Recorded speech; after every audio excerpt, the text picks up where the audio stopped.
I've just come back from shul after the Yom Hazikaron tefillah, where we said the Kel Mali Rachamim for the fallen soldiers and for victims of terror. And we also said a special prayer written by a friend of mine called Frank Weinberg, who's very heavily involved with the Association of the War Disabled here in Israel.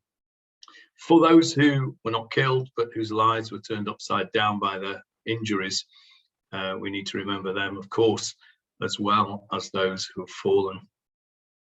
On the way home, the siren sounded at 8 o'clock, and of course it stops you in your tracks, a piercing sound which sends chills down the spine and makes one stop and think about the victims, about those who've given their lives, the sacrifices that they've made so that we can be here in this land free.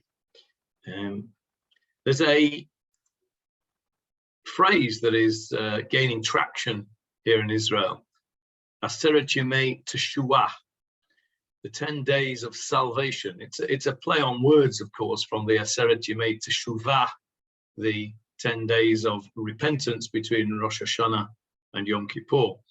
Aseret Yemei Teshuvah, the 10 days of salvation, are the 10 days between Erev Yom HaShoah last week to Yom HaAtzmaut, which will take place on Thursday.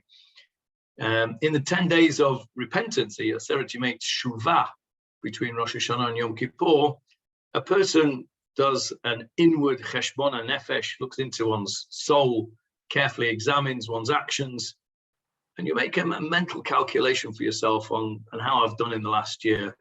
Yeah, not bad at this, could do better at that. These are the things I need to improve on. It's a time for introspection, personal introspection. In the Aseret Yemei Teshuvah, in these 10 days of salvation, that introspection or that inspection should be a general one, a national examination rather than an individual examination.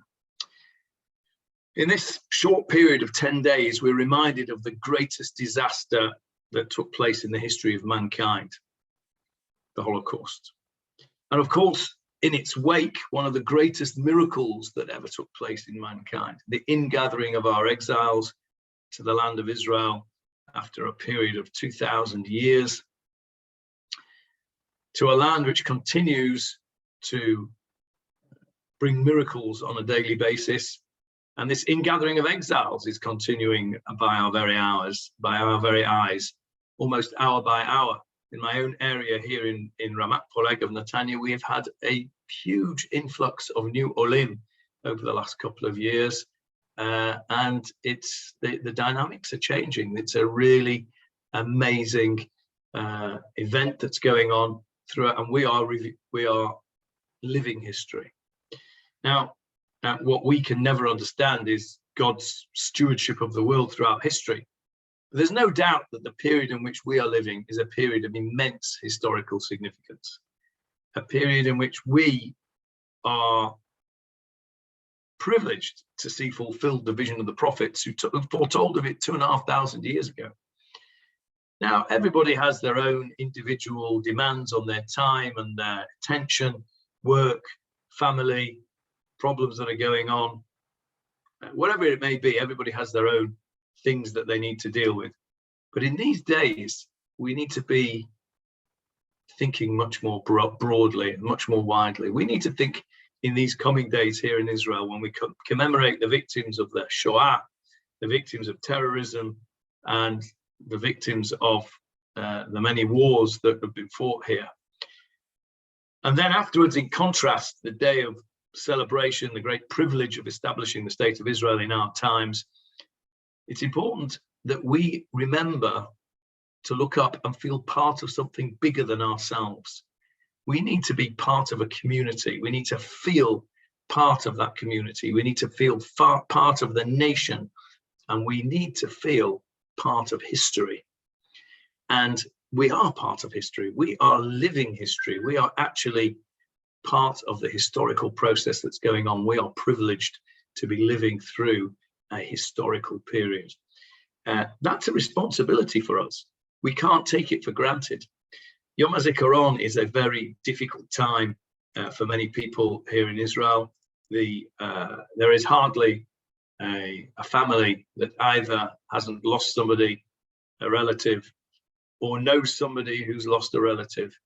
I think for me, the most inspiring thing I've ever heard was the speech of Miriam Peretz, a woman who lost two sons in combat, one in 1998. Her eldest son, Uriel, was killed in Lebanon.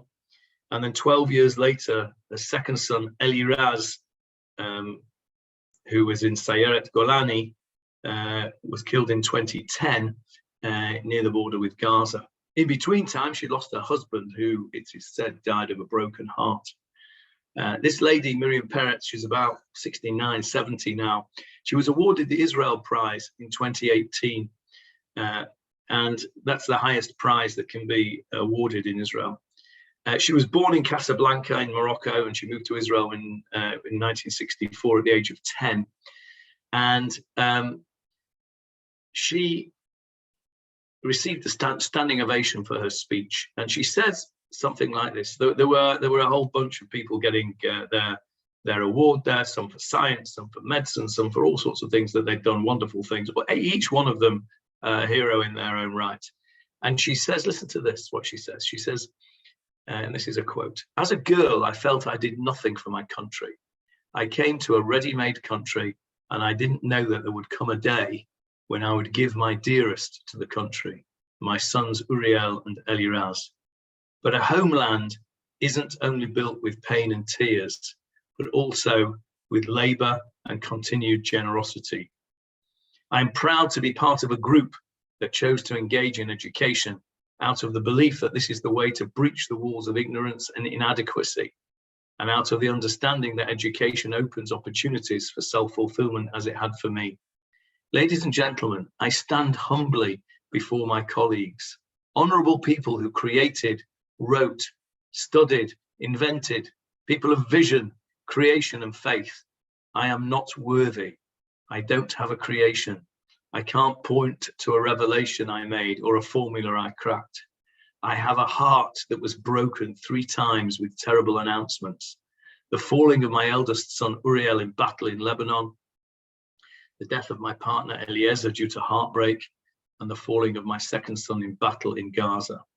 With that heart, I came to my nation, and in simple words, in the language of a broken heart, I spoke of this land and its legacy of choosing goodness, of happiness, of devotion to life, of responsibility, of social involvement. And out of that heart, which beats with faith in this country and this nation, out of the great depth of pain flowed springs of love. When the heart is full of faith, it can withstand great challenges. I turned my grief into a new melody." This is a woman who lost 2 children and a husband, and was able to go forward and inspire others to get over their grief and to turn their grief into something positive. This is a woman who spoke and said that she was humbled. We are the ones that should be humbled. We should be humbled to think that people like her gave the flower of their family, their children gave their lives in order for us to enjoy this wonderful land. And whether you live here in Israel or you live somewhere else in Chutz La'aretz, this is home. Make no mistake, this is home. Wherever you live, this is home.